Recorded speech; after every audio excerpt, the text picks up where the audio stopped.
is a Bramble Jam podcast.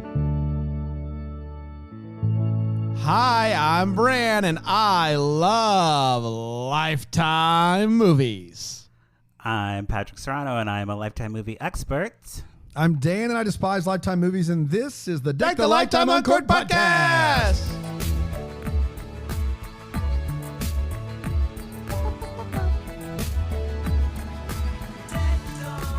Oh, yeah. Oh, you didn't hear it last week. You Because didn't. last week was so different than this week. That's right. We were buried in Barstow. Buried in Barstow. This It was week, for me. I watched a movie. This week we're buried in trash and people's belongings. So we are buried. I was Continue under to the be buried. impression this was a biopic of the All-American Rejects.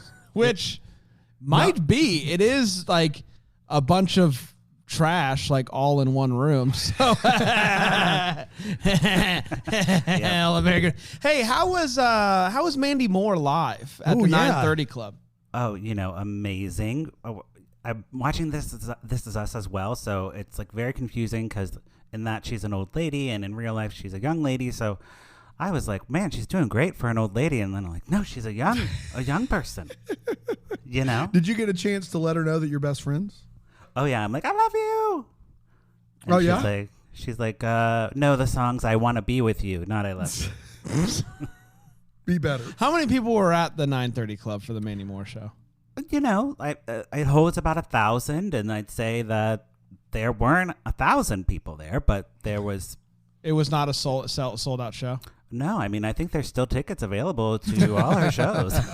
So if you want to come. How old is Mandy Moore in real life? Because in my mind, she's always just like 30. She's got to be like right around my age. Yeah, right? she's our age, like 30, 37, 38. She hasn't aged though. She's 38. Mm-hmm. Wow. Patrick, she's our age. She There looks you go. the same now as she did in Walk to Remember. She wild. does. I mean, I'm telling Boy, you, Walk to Remember. This Is Us. Like, you never know. Walk to Take Remember, it to classic. the table. Walk to Remember. Walk to Remember is such a terrible movie. False. Just awful. Oh, so good. And you call yourself a Christian. Dude, Shane West and Mandy Moore in that movie are just an unmitigated disaster. She sings a Switchfoot song. I mean, Yeah, she does. Wow. Christian Gosh. rock music. I mean, I didn't know that movie was like a Christian movie going into it. I was like, a heathen and How dare you. in my teens. And I was like, this movie is awesome. I did not catch any of the religious stuff until much later. But when you did turn your life over to the Lord. I mean, Of yeah, course. you don't want to. That's the only response. the when only watching a Walk to Remember. reason you can celebrate someone's walk to death is because death is not the end. That's exactly right. Yeah, you Sorry. could say I Was Saved, another Mandy Moore movie. Yeah, no. Oh. Saved is a good movie, like just an classic. Have you seen it? I don't know if I have. Oh my goodness, I've seen 27 Feet Down. Saved is a kind of a satire on Christian camp. Interesting. Yeah. Yeah, Wow. gay conversion camp is also featured in that. So Wow. I really enjoyed that movie. She's a lot. really ran the gamut. I wonder if when it comes holds to- up. I've not seen it since it came out. I saw it recently because it's on streaming. It's on one of those streaming, and she plays You like know a streaming? Have you heard one of it? those? Yeah, you've heard of it, right? Yeah. She plays like the villain. She's a bad girl. Oh, a baddie. right. And she has like a mullet, I love that. the hair is iconic. It's 27 feet down, right? The one with the shark? No, The cage? 40 meters 40 down. meters down. Or 47 meters I'm down. thinking of 27 hours. This is 40 meters. 40. There's 28 whatever days it is later, with- 27 hours, 47 meters down. Whatever the one with the shark is down there. I had fun with that movie. That's a fun little movie. Yeah. That's a good twist at the end too. It I is like a the great end. twist at the end. It saves the whole movie. So wait, she's an old person and This Is Us now? She is for the whole show because The it's a whole flashback, show. right? She literally plays. I don't know anything about the show, to be She honest. plays like ages like 20 to 80 or something. Yeah. Wow. How does that look? Convincingly. The makeup in the beginning is a little rough, but on the last season that just finished up, it is believable. I think All right. she's an Emmy contender for sure. Wow, an Emmy contender. Buzz, you heard it here first, everyone. That's right. I'm biased. I mean, I've seen every Mandy Moore movie in the theater the weekend it releases. You saw Saved in the theater opening weekend? Yeah, I did. At in Bethesda, like one of the indie theaters, Okay, so real it was quick. like just you in the theater, right? Yeah. Oh, yeah. Always just me. Always just me. I saw Saved in the theater, and I thought I was the only one. But I forgot that Patrick and I are the same exact age, so that helps in this regard a lot. Yeah. Did you have a thing for Mandy Moore? Yeah, sure. I mean, I did not like Mandy Moore, but I just wanted to see it because it was a satire on the entire youth group culture I grew up in. Okay. That's How why I long wanted ago to was see this? it. Gosh, mid-2000s, right? Mm-hmm. Yeah, probably like 2003, around there. Wow. Do they play ska music in it? Oh, there's got to be some. It's got to be some. 2004. I think so, yeah, at the prom. You missed it by 1 year, Patrick. Hey, 04. Patrick I'm is just good. an encyclopedia of Mandy Moore. I mean, yeah, I it's should change unbelievable. Lifetime expert to Mandy Moore expert. Do you know who else is in Saved? Give Since it to me. we're just going to do a different podcast today, is Macaulay Culkin. What? Yeah, he's in it, like a real role in it too. He's great. Wow. All right. He made a Pretty good cameo stuff. in Check it out. in Righteous Gemstones, speaking of spiritual satire, and it was one of the best things ever. I don't know if you watched that show, Patrick, but it was fantastic. No, never heard of Righteous HBO Gemstones. Righteous Gems. It's a Danny McBride show. Yeah, but it's John Goodman and people. Listen, like that. with there's a lot of Lifetime out there. For something to like pull Patrick away from Lifetime, it either has Mandy Moore or he doesn't watch That's right. it. That's true. That's true. kind of what I'm Lifetime getting or here. Mandy Moore would be the two avenues. Those are my two strengths. Let's talk Lifetime. We are heading into, was this the kickoff of Ripped from the Headline Summer? Is that kind of the vibe we got going on right now? Yes, and Ripped from the Headlines is loose. Yes, Loose because headlines. this not from the headlines. It's not based on any one particular true story, from what I gathered. Correct? That is correct. It's based on a book called Dirty Little Secrets. Right. And yeah, totally fictionalized. I was trying to find a case that was similar, but there is nothing. There is nothing. Really, the similar to only this thing like headline this is ripped from is that hoarders exist. That's right. But Yeah. the way in which the movie ends is not a true rip from the headlines. No, which we'll thank get to. goodness we'll get to Thank it. goodness, but, good Lord. Wow, it was quite the ending. I was very shocked. I think we all were, Patrick. Now this is Melissa Joan Hart in a non-Christmas movie, which doesn't seem to happen. Speaking of like Melissa Joan Hart in movies, the last movie she was in that I can remember is what's that high school one where they're like all, oh God, what was it? Where she did the crazy video. You know, she had a moment. She had a moment where she was like in the Britney Spears crazy video, and she was in that like teen movie. What? Oh, Drive Me Crazy. Drive Me Crazy. Yeah, she was in that. Drive Me Crazy. Melissa Joan Hart. I'm here to help. There you go. And Patrick and I, if there was a like 90s, 2000s like movie trivia night, I think Patrick and I would probably do well. Yeah. That would be my guess between the two of us. I think. I would love to attend that just to be a fly on the wall. Right. I think it'd be a lot of fun. But that's the only movie I can think of her in, and it was still a comedic. Like I've never seen this. Wasn't girl do Adrian drama. Grenier in that too from Entourage? Yes, Adrian Grenier. Yeah. Smelly guy. But it seems like now she's exclusively Lifetime Christmas movies. She's gotten into the producer's chair a bit, but this is acting. This is serious. This is hoarding. So, Patrick, if you don't mind, let's. This is acting. This is acting. This is serious. This is hoarding. This is us, Mandy Moore. Back to the beginning. Me. Really brought it full circle. Patrick, let's dive in, buddy. Let us know what we're talking about here. So we, of course, we have our movie Dirty Little Secrets starring Melissa Joan Hart, and we have her daughter played by Lizzie Boyce. Those are the two like top billed people. What's And Lizzie up to? Is she a Lifetime staple at this point, or is she Lizzie? new to She's the been in a fold? few Lifetime movies. I think she's like coming up in the Canadian circuit. Canada. Oh, Canadian. I love the Canadian circuit. Yeah, she's like up and coming like TV actress who will probably do more things. Like she's been in like Firefly, like Nancy Drew. Okay. Like Canadian, anything filmed in Canada, she's been in it. When Calls the Heart, right. she did some of that. Yeah, she's good. I don't mind her. And I'm trying to see if there's anybody else notable in this cast, but I don't think there is. No, I did not recognize anybody. Well, the guidance counselor I recognize. I think she's a Canadian. She's in the Canadian circuit. She's in the Canadian circuit. Yeah, I do recognize the guidance counselor, but that's about it. Okay. Well, so jumping in, we have our protagonist, Lucy. That's Lizzie Boyce. And she is like doing a voiceover narrative. So we know it's going to be through like her perspective, right? Yeah. Which I was like, okay, that's an interesting choice, like through the daughter of the hoarder.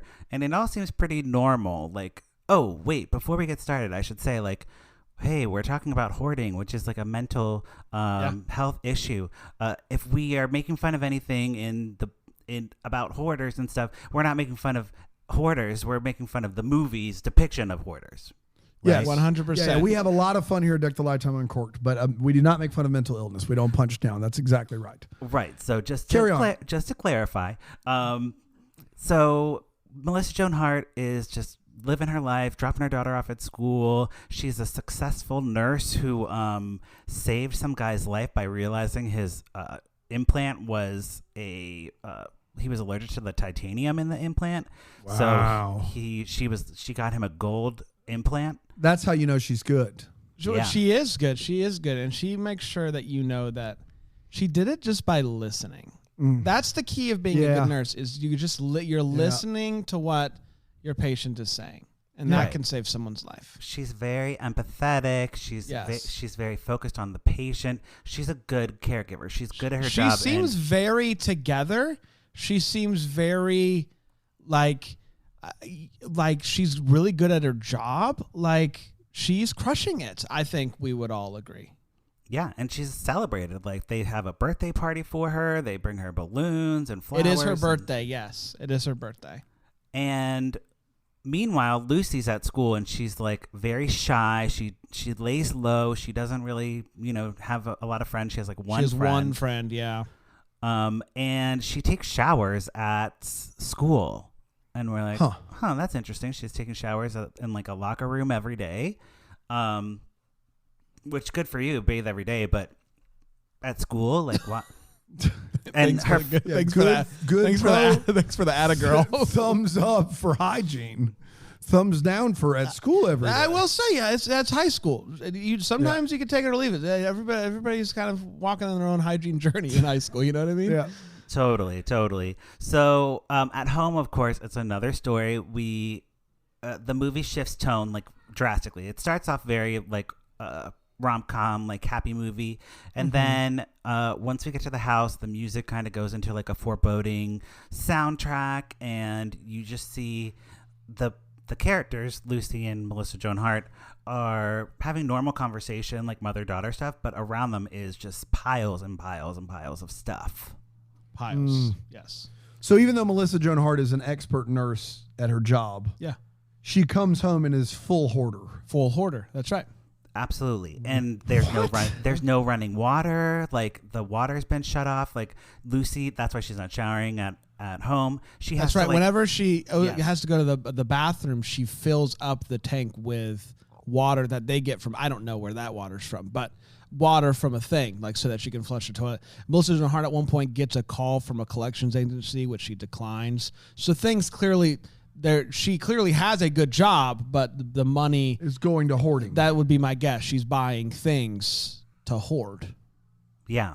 And wow. That's kind of like what they're getting at with the movie is like Melissa Joan Hart's character is buying things, planning for the life she's gonna have once she cleans up her house, it's an interesting perspective on hoarding, and like they're trying to not get too deep into the psychological stuff, but of course not. But that's what they're implying is like she is just buying, planning for this dream life that she's always dreaming of, and it never materializes. A network that throws out trafficking on the regular, so I don't expect them to nothing but net on hoarding. Like, you know what I mean? Right. Like, I don't expect them to do a great job with it. Oh, yeah. And they don't. And they really don't. So, they deliver on that. But they do a good job. Like, the director did a good job here, like, creating, like, that claustrophobic environment with like everything being around her. Lucy only has like half of her bed that is hers, and the rest of her room is like filled with her mom's stuff. You know, so like, oh my gosh, this child is like in an unfit living situation. You know, and she's like graduating, going off to college, but we learn that she has brothers and sisters who also graduated, and they pretty much just left Lucy there to deal with the mom. They were like, we went to college, we're out, we survived, good luck to you. We out of here. See ya. Exactly right. But yeah, they're like, she says multiple times like, this is for the future. Like, I got this for us. So like, there's like cooking stuff that she got for them, that once they clean up, they can cook. Got it. So like in her mind, like all this stuff. But as a nurse, she's wonderful. No problem. She crushes as a nurse. Yeah. I mean, the gold heart, that tells you all you need to know. That's exactly right. Absolutely. And Lucy's sister calls to like check in periodically, and the message from the sister Sarah is like, don't let anyone know about the hoarding. You have to keep it a secret, because if it comes out, you will be taken away by Child Protective Services. Like, they understand what is at stake here. Got it. It's not like they're like, oh, this is just how we live. Like, Lucy knows that she can be taken away from her mother at any time. They're all committed to feeding their mother's mental illness in order to stay at home. Right. Yeah, which is probably the most serious depiction of anything on Lifetime ever. There is, and we'll get to it, but there is a reason why they're aware. Is it a secret twist where the daughter's the hoarder? No. That would be great. That would be great. No, but there is a reason why they're aware of, like, when you're in something, oftentimes it's hard to. Oh, no, for sure. So there's a reason why they're all aware of what's going on here. Yes. And we get some, like, more depictions of the mental illness. So, like, Melissa Joan Hart is watching, like, HGTV, and she's like, oh, my gosh, that room is so cute. And she'll, like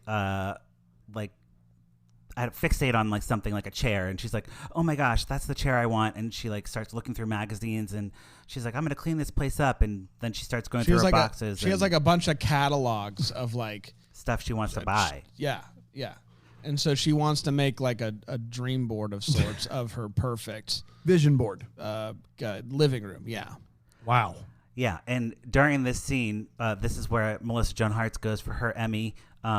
This is her one chance, and she loses the scissors, and she's like, where are the scissors with the black handle? I'm doing exactly what she's doing. Where are the scissors with the black handle? I can't live like this. Just like that. Yeah, that is accurate. Give her the Emmy right now. Yeah. Give her the Emmy right now. And old Lucy over there is just like, I don't know where your scissors are. And Melissa Joan Hart's like, you had them last. And Lucy's like, when did I have them last? And she's like, with your backpack. And she's like, I haven't had that backpack in a year. And she pronounced hard K's like that. She's just very like, she just kind of yells. Yeah. Yells things. I'm telling you, like, she is enunciating and yelling. Hard, yes. So no one knows where, and then Lucy finds a pair of scissors, but they're not the ones with the black handles. And so that upsets Melissa Joan Hart even more. And she's like, what's even the point, basically? Right. So you get to see that their relationship is like, Lucy's walking on eggshells and a lot of trash in the house, but like, it's like not a good situation. And but it sounds like a real actor showcase. So in that regard, 100%. Oh yes, this is very much like it. It is what you expect Lifetime acting to be. Nailed it. They nailed it. 100%. So Lucy at school is partnered with some handsome guy for her project, but he like can't come to her house for like to work on the project, so she's really nervous. And she like makes up lies why he can't come over. So she goes over to his house, which is beautiful, like very modern, clean. Has chairs. What? Yeah, beds, little things, etc. Yeah, wild out there. And we find out that his name is Josh, of course, and his mom is an alcoholic. And so things aren't as great as they seem with him. They bond over that, and then they end up like making out in like a music room later, like as you do in school, you know? Yeah. Lucy finds out that just because you don't have trash everywhere in your house, your home life can still be dysfunctional. It can be bad. even if your mom's not a hoarder. That's exactly right. There are other ways of bad. That's exactly right. And Yeah. if that doesn't make you want to kiss somebody, I don't know what does. Yeah, I mean, come on. Right. So, we're getting a little setup of a love thing going on and kind of the outsider's perspective, but we need to go back in time through a flashback and we What? see how it all started with Melissa Joan Hart, because like something triggers Lucy's memory, and she her mom was on the other side of the spectrum, so she was like super fastidious and like A clean freak. absolutely. Everything had order, and then her husband was like, I can't take this, I'm out of here, leaves. I think Melissa Joan Hart like gets upset and gets into a car accident, which puts her out, so things kind of get in disarray in the house, and her she's in the hospital, and the aunt comes over, and like her sister, and she's like, what the heck is going on, this house is terrible. And she, well, to be clear, Patrick, the house was in disarray before the accident, so it's not like she got in an accident and the kids let the house go. So true, after her husband left, she started to collect things for like when he came back, or things that she could do with the kids or whatever. So this is just So all she- trauma response. So yes, Yeah. so Got it. she like clearly what they outline here is that she has OCD, and she had it on one end of the spectrum to be super clean. Then her husband left, and it triggered, and she went into the opposite. They literally way. say, like, I think they call her South Pole OCD versus like South North Pole OCD. Got Yes, it. that's exactly right. Sounds medical. So Yeah. her aunt, Melissa Joan Hart's sister, comes and she cleans the place while Melissa Joan Hart is gone. Yes. And the kids help. They're happy to help mom, but when mom comes home, they find out that this isn't what mom Sounds would like have a wanted. very serious movie. It is very serious. yeah. There's not a lot of fun here. it all is straightforward, but going back to the North Pole South Pole thing, like this is Lifetime breaking it down. They're breaking down the mental Yeah. health by relating right. it to North Pole. What do South people Pole. know? What do people know? They know Santa. Yeah, they're like, I So- think let's make it relatable. Let's bring it to Santa. They love Christmas movies, right? Yeah. When Melissa Joan Hart gets home from the car accident, though, she sounds a bit like a pirate, and she's like, "My treasures! She Where are me does. treasures?" She does like a pirate Oh, thing, which is interesting. She boy. falls down and like is like holding glass, and it's like falling all over. Oh, yeah. And she's just like, "My treasure." It was very strange. I was watching with my mom, and she was like, "Did she say treasures?" I'm like, "Yeah." She kept saying treasures. It was very Me weird. treasures. Wow. And she like writes off her sister for doing this, and basically the kids get from that experience of cleaning and her mom not taking it well that if they try to clean the house, their mom will like disown them, So Got it. You don't mess with mom's treasures. yes, Me treasures. Me treasures. But Exactly. Melissa Joan Hart, back in the present day, she's also like starting to find love with the patient who has the heart of gold. His name's Drew, and they like go on dates, and she's telling how she's trying to keep Lucy safe and secure, and she's maybe like built up a wall around the two of them because it is just the two of them. They don't let anyone else in, and she's maybe ready to take those walls down. So she starts thinking about like maybe cleaning up the house. Like she starts having like she can start visualizing that, and she comes home from her date, and Lucy's actually cleaning. Like she's motivated. She like throws away some bubble wrap, and Melissa Yep. Joan Hart's like, "What are we made of? Money? We cannot throw this away. Bubble wrap? What if we need it for something?" And Lucy's like, "We'll What buy if we more." need to mail something? What if Yeah. we need to do this? yeah, she comes up with like all the excuses, and So all of the stuff in the house is for like what if, like, Yeah, they're in the future. contingencies, yes. in the future. yeah, they get like a crazy screaming fight so bad that Melissa Joan Hart's asthma flares up, and she has to like take her inhaler because she's living in an environment where she can't really breathe like good air. So she like is very asthmatic from like living in like paper, Oh my gosh. Yeah, she has asthma, and they want you to know that pretty quickly.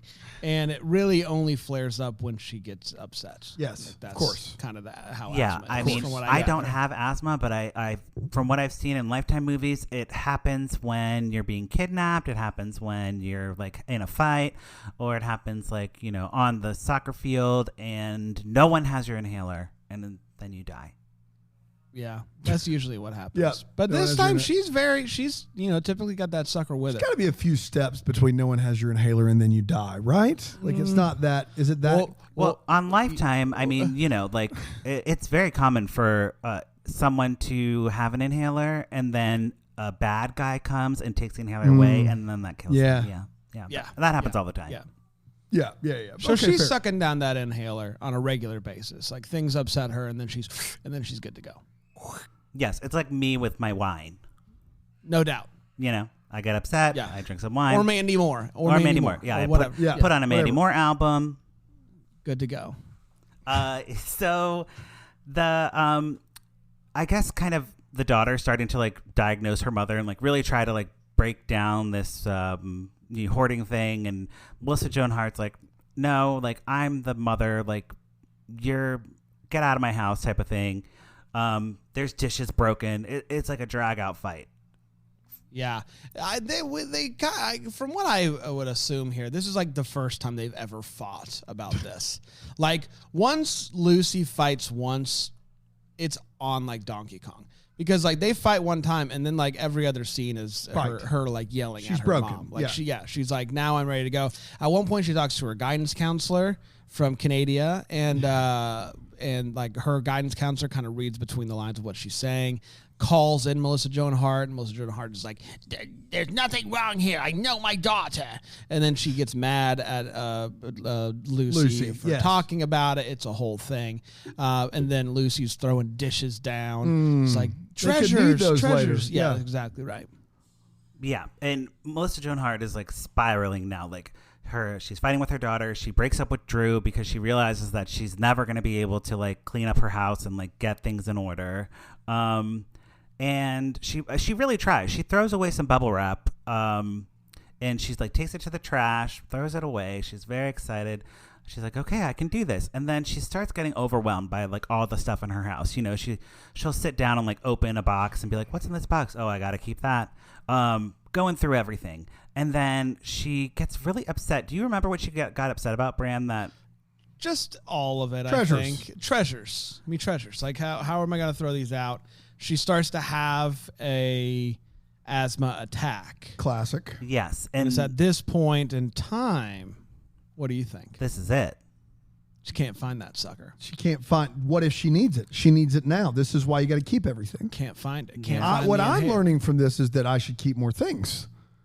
I feel like Why is that? she can't find her inhaler. That's true. Yeah. She threw out bubble wrap. None of this happened before she threw out the bubble wrap. That's very true. She should have kept that bubble wrap because what happened is she left the inhaler by the trash can, but she doesn't That's right. find She maybe dropped it or something. She It's doesn't outside. find it. She doesn't find it. She starts to like, go into like asphyxiation and not? whatever. And she falls into like some boxes and they all fall on her. And then, she basically, well, that's it for this scene. We see her like, we see the boxes fall on her and we're like, oh no, that's not good. Right. And Lucy comes home. This is the start of like our act 3. It's like getting crazy. Lucy comes home. She finds her mother. Melissa Joan Hart is totally dead. Totally 100% dead. Dead. Blue, They killed MJH. blue lips. Killed her. Did a pulse check and everything. Yeah, it was like, in a Lifetime movie, if you check that pulse and you shake your head no, that means that they're dead. That's But exactly she's coming right. back to life. No, she's not coming No, back to life. She's really She's dead. dead. We Really don't hear it from dead. Melissa Joan Hart the rest of the That's movie. the- Melissa Joan Hart is dead Yes. to dead. Yes. So Lucy's faced with a decision, Dan. So naturally, her mom's lying there. She's dead. She did the pulse check, shook her head. Lifetime killed MJH. No. Yeah, you can just get over it. We're I past, can't. We're past it now, it's buddy. truly shocking. Like it's one of If you tell me that she comes back to life later in this movie, no. I'm going to be real mad. No, it Promise. gets worse before it gets better. Okay. So my girl Lucy does what anybody would do. Becomes here. a hoarder. No, she sees her mom lying there dead, and she goes to call 911. Yes. And dialing 911, she begins to envision all that will happen. The cops coming, police coming, saying, this is the worst hoarded house we've ever seen. So the fear of the word getting out that everyone's going to know that her mom is a Her hoarder. mom's dead. doesn't matter. She doesn't want her mom to be remembered like this. So she closes the phone and she says, no one's going to know. Mom. No one's gonna know. No one's going to know. Does she burn it down? So we'll see. So Dan, this is where like your smart brain is going because you haven't seen the movie, and I love this for you because this is what we're all thinking watching it, right? We're like, what's gonna happen? Is she gonna become a hoarder? Is she gonna like burn the place down? No, she goes to a party. Yeah, as you would. Classic. She gets a call from her friend. And her friend's like, hey, do you want to go to a party? And she's like, I really shouldn't. I have a lot to do. My mom died. My mom died. I got to clean up all the stuff so no one knows. But no, she goes to the party. She sees that guy there, and he's like, hey, how's it going? She's like, not having the best night ever. Yeah, it's C+ at best, I'd say. What in the world? And she's like, you know what? I should leave the party. But at least I was here. This seems like it's in poor taste. So I'm gonna leave now. I mean, she's like playing beer pong, and like her mom is dead in the house. Like, come on, Lucy, get it together. Good grief! And this was like so out of character. Yeah, I don't know. It felt weird. Like she cried at first. She was very upset. And then, like, she gets a call from the party, and she's like, well, I can't not do that. So it's like something happened where she's like, I got a party. It's a hoard. She should become a hoarder. Yeah. That's how this should end. Yes, I agree. But she comes home from the party, and her sister is, like, there outside the house. And she's like, hey, sis, like, what are you doing here? And the sister's like, oh, I was just, checking in. And Lucy's like, oh. Because she like panic texted right when she found out she mom texts was her dead. siblings. She's like, I need help, blah, blah, blah. And now that the sister's there, she's like, oh, it's no big deal. Just playing, just kidding. But like they know that she's a hoarder, so I don't know. Like maybe, I don't know. Well, the sister just leaves and is like, okay, well, I guess I don't need to do anything. Good luck. And Lucy then starts cleaning. This is when we get the inspirational music. It's a montage, a cleaning montage. And you would think by the way the movie is depicting this is like she's gonna clean the entire house, have her mom like on a bed like with flowers, and that's how the movie's she's going around town with like trash bags over her back, throwing them into dumpsters around town. People are getting mad at her for throwing them in private dumpsters. What is happening? Well, she's trying to clean up because no one's gonna know that her mom is a hoarder. No one's going to know. Because this was ripped from the headlines. In the real story, the girl cleaned the entire house in one night, and no one knew. Is that true? No, absolutely not. It's impossible. It's impossible. And Lucy realizes it's impossible. So that's when she has a well-deserved emotional breakdown. She covers her mom with family photos. And she actually does say, everyone's gonna know. Hey, Mom. After saying no one's gonna know at least a dozen times, she sits there, tears in her eyes, and says, everyone's gonna know. That's just great. And this is like very few dialogue between this whole thing. That's why I think that, Brand, you're remembering like these specific dialogues because it's all nonverbal. It's all showing. Sheesh. And she puts on her mother's sweater. She plugs in some heating lamps and a lot of heat, and because they didn't have heat, so they had a lot of heating lamps around the house. You think at this moment I had the thought, oh, she's going to become a hoarder and just live with her the dead body, Norman Bates style. And I was like, okay, that is a ending that I would be fine with. Like, it's a solid ending. Yeah, I'm like that's dark, but unearned. But I'm here for it. But no, she catches the heating lamps on fire and starts like throwing paper on it and basically burns her house down. And then the firefighters are like coming in slow motion, and Lucy's voiceover comes back and she says, the only way to keep a secret safe is to let it go. And that's the end of the movie. That's it. Now, one thing I found to be fascinating, Patrick, was she's watching the fire spread and she looks like, and I'm like, okay, you got to get out of the house. And she takes a sewing machine and she throws it through the front window and climbs out. Mm-hmm. But like, why not go through the door? Well, you see, the sewing machine is symbolism. Okay, it's a symbolism. Needle through a thread, stitching her life back together. At first, I thought maybe she like boxed herself in with fire, but she did like. We know there's a back door because she goes out the back door at some point. We know there's a front door. Either way, there was a door for her to go out, and she just decides to just throw sewing things through the window and climb out. Oh yeah, you got in that moment. I was just like, whatever, like, yeah, like good on you, like get it. Yeah. So that's the movie. That's the end of the movie. That's how it ends. How is it? It feels like not much happened. Not a lot.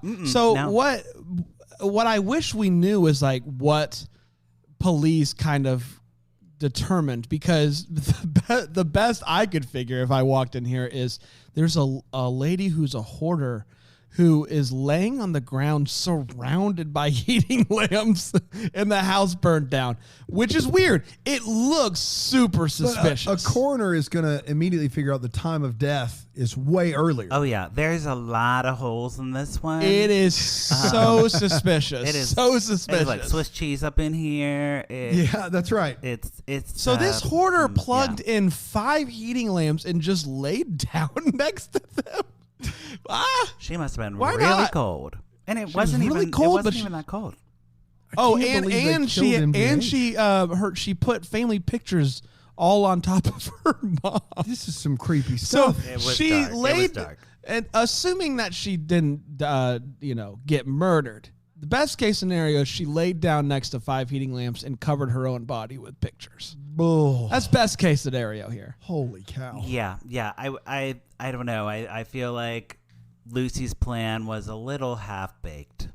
Everyone's gonna know. And they'll still know. So yeah, I think they're gonna know. I think we start with Dan. Dan, what are we thinking? Yeah, put a cork right up in this one. I just can't imagine watching this movie.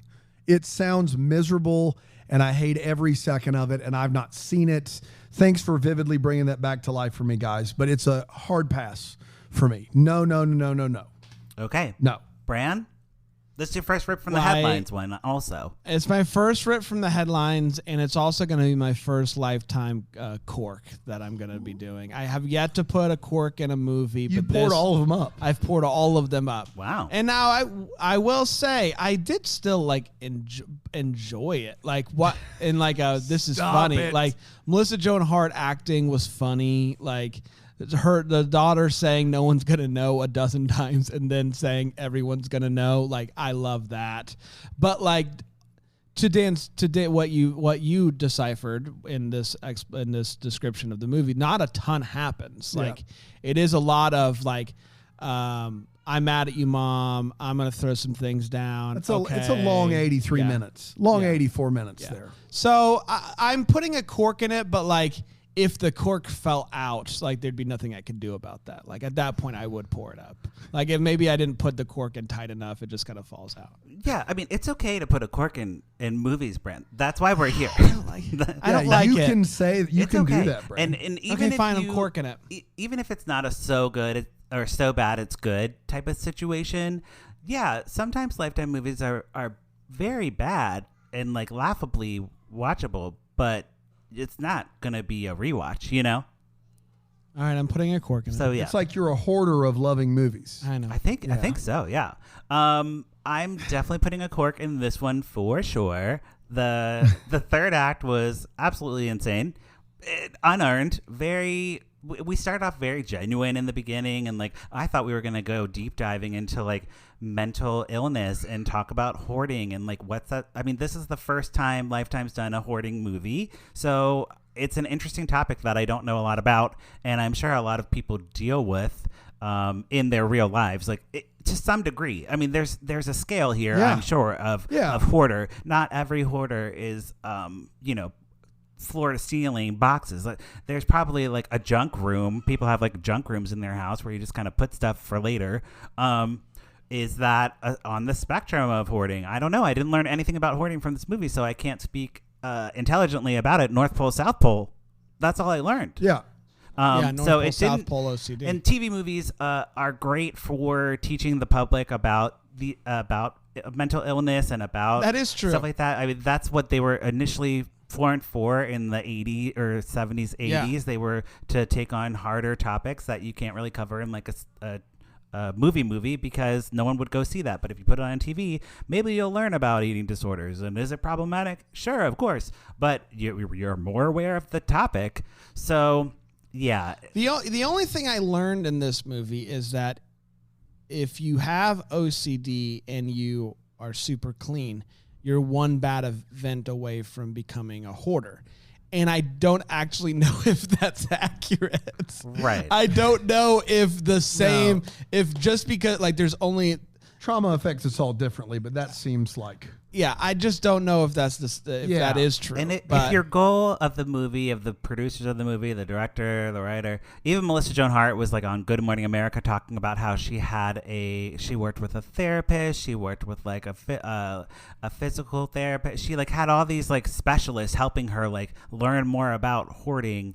But none of that really came through. It seemed like this was meant to be an actor's showcase. Sure. And it fell miserably flat. Yeah, she wasn't even the main character. Melissa Joan Hart wasn't even the lead character. It was all about Lizzie Boyes. And I thought Lizzie Boyes did great.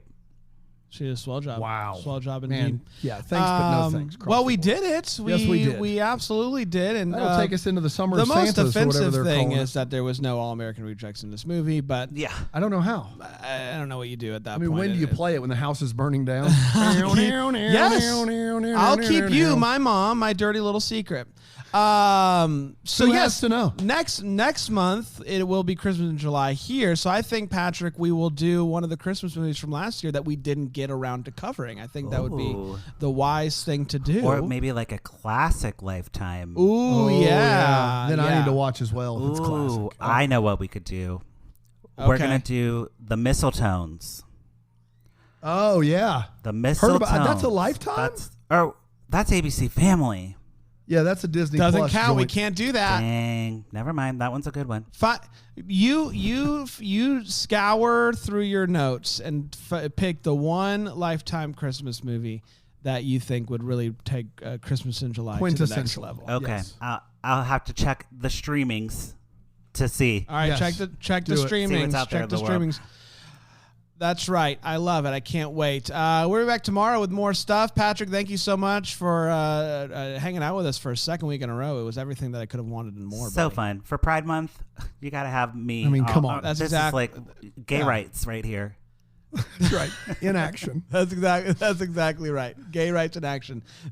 I want people to leave a review of our podcast that just says gay rights in action. There you go. Thank the Hallmark. Yeah. Gay rights in action. We're going to be back tomorrow with another one. Until then, we're the first to wish you a Merry Christmas. Deck the Hallmark is a Bramble Jam podcast recorded live, and that Greenville, South Carolina, is produced by Brandon Gray. Set decor by Plum Haywood Mall. For more information on all Bramble Jam podcasts, you can go to bramblejampodcast.com. For more information on how to listen to Deck the Hallmark ad-free, you can go to bramblejamplus.com.